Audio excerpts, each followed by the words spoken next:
If Atlantis represents coherence, then its fall represents something far more complex than destruction. Because within the framework described in the secret teachings of all ages, collapse is not an event, it is a process, not something that happens suddenly, but something that unfolds gradually as the relationships that hold the system together begin to shift. At first, nothing appears to change. The structures remain, the symbols still exist, the systems continue to function, but beneath that surface alignment begins to weaken. The precision that once held everything in balance starts to drift. And when that drift begins, the system does not collapse immediately. It compensates, it adjusts, it attempts to maintain coherence, but those adjustments come at a cost. Because every correction introduces strain. Every attempt to preserve the original structure without full alignment creates tension within the system. And over time that tension accumulates until the system can no longer sustain itself in the same form. This is the point where collapse begins to become visible, not as a sudden disappearance, but as fragmentation, where what was once unified begins to separate into parts that no longer align in the same way. And this is what defines the fall of Atlantis within the mystery traditions. Not the loss of a place, but the loss of coherence. Which raises a different kind of question. If a system collapses gradually, what happens to the knowledge it once held?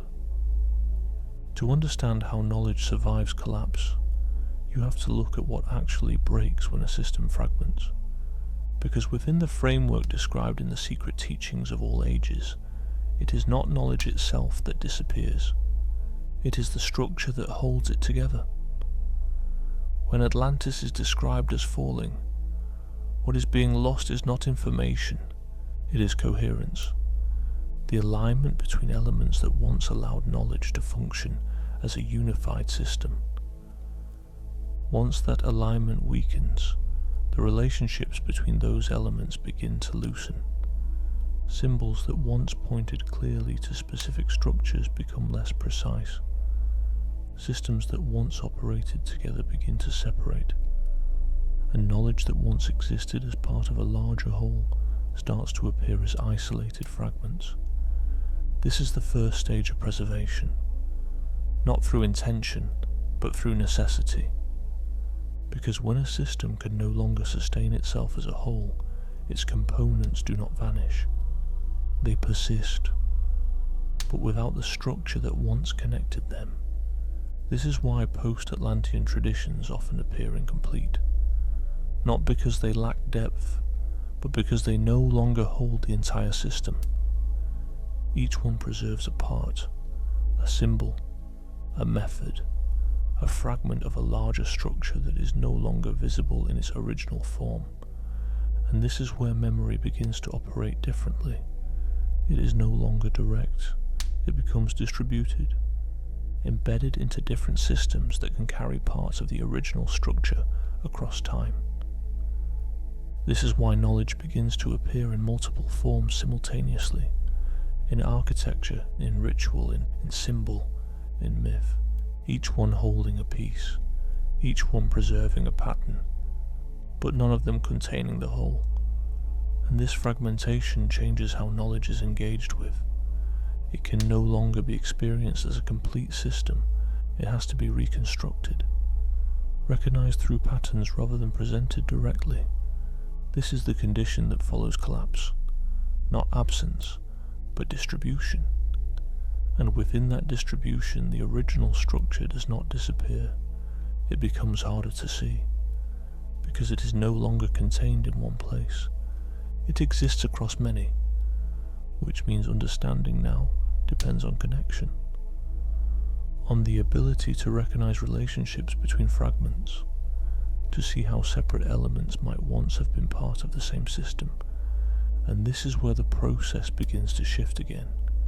Because once knowledge becomes fragmented, the method required to engage with it must change as well. If fragmentation changes how knowledge exists, then the next layer is how that knowledge is preserved without its original structure. Because once coherence is lost, preservation cannot rely on direct transmission.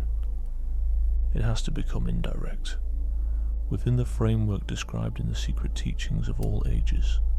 This is where symbol and myth begin to take on a different function, not as expressions of a complete system, but as containers, ways of embedding patterns into forms that can survive without needing the original structure to remain intact.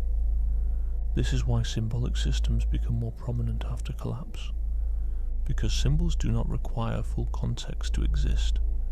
They can carry fragments of meaning independently, and when arranged in specific ways, they can still point toward the larger structure they once belonged to.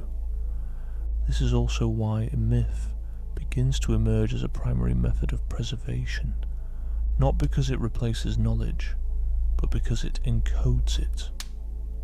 Stories allow complex relationships to be carried across generations without needing to be fully explained. They preserve patterns through narrative, they maintain structure through repetition, and they allow fragments of a system to remain connected, even when the system itself is no longer visible. But this form of preservation comes with a limitation, because once knowledge is encoded, it is no longer immediately accessible. It has to be interpreted, recognized, reconstructed, and this is where distortion becomes possible, because without the original structure, interpretation can vary. Different traditions may preserve the same fragment in different ways. Symbols may shift in meaning depending on context. Stories may evolve as they are retold. This does not mean the knowledge is lost. It means it is no longer stable in the same way. It becomes fluid, adaptive, capable of surviving but no longer fixed. And this is what defines the post-collapse state. A system that continues to exist, but only in fragments, carried through symbols, maintained through myth, and dependent on recognition rather than direct transmission. This is where the role of the individual becomes more important, because once knowledge is no longer presented as a complete system, it must be engaged with differently. It must be observed, compared and connected, not accepted as it appears on the surface but understood through the patterns it contains. And this is what sets the stage for the next phase, because once knowledge is encoded, it requires a new way of seeing to access it. When you step back from the idea of collapse, what becomes clear is that it does not remove knowledge, it changes how knowledge exists. Because within the framework described in the secret teachings of all ages, the fall of Atlantis is not the disappearance of a system, it is the transition into a different form of preservation. What was once unified becomes distributed. What was once direct becomes encoded. And what was once experienced as a complete structure becomes something that must now be recognized through fragments. This is why post-Atlantean traditions often appear inconsistent, not because they are incorrect, but because they are incomplete. Each one reflects a different aspect of the original system. Each one preserves a pattern, but without the full structure, those patterns are no longer obviously connected. This is where interpretation begins to play a role. Because once knowledge is no longer presented as a whole, the individual engaging with it must begin to reconstruct the relationships themselves. They must identify connections, recognize repeating structures, see how symbols, myths, and systems might relate to each other across different contexts. And this process is not linear. It does not move from one fixed point to another. It moves through recognition, through the gradual alignment of fragments into something that begins to resemble the original structure. But this also introduces risk, because without the full system, it becomes easier to misinterpret, to isolate a fragment and treat it as complete, to assign meaning without recognizing the broader pattern it belongs to. This is where many modern interpretations begin to drift, not because the material is wrong, but because it is approached without the structure that once held it together. And this is why the idea of Atlantis remains significant, not as something to be proven or disproven, but as a reference point, a reminder that what now appears fragmented was once coherent, that what now requires interpretation was once experienced directly, and that the process of reconstruction is not about recreating the past, but about recognizing the patterns that still exist within the present, because those patterns never disappeared, they were redistributed, and once they begin to be seen again, they start to connect, which means the next stage is not about collapse itself, but about what those fragments become, because once knowledge is encoded into symbol and story, it begins to take on new forms. If collapse transforms a system into fragments, then its significance lies not in what is lost, but in what continues. Because within the framework described in the secret teachings of all ages, the fall of Atlantis does not end the system.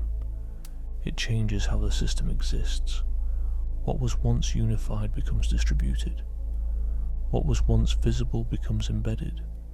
And what was once directly experienced becomes something that must now be recognized through symbol, story and pattern. This is not a reduction. It is a transformation, a shift from coherence to preservation, from structure to encoding. And within that shift, something important happens. The system becomes harder to access, but easier to carry, because fragments can move.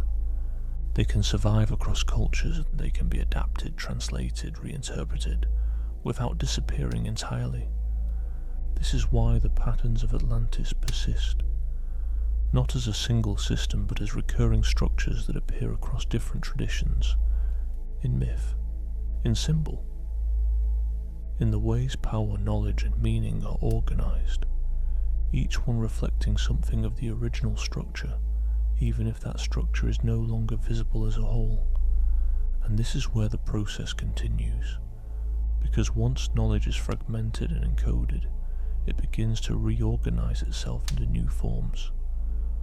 Forms that can hold meaning without requiring the original system to remain intact.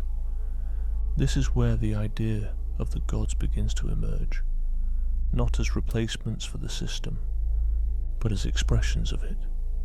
Symbolic structures that carry patterns of power, function, and relationship in a form that can be recognized across time.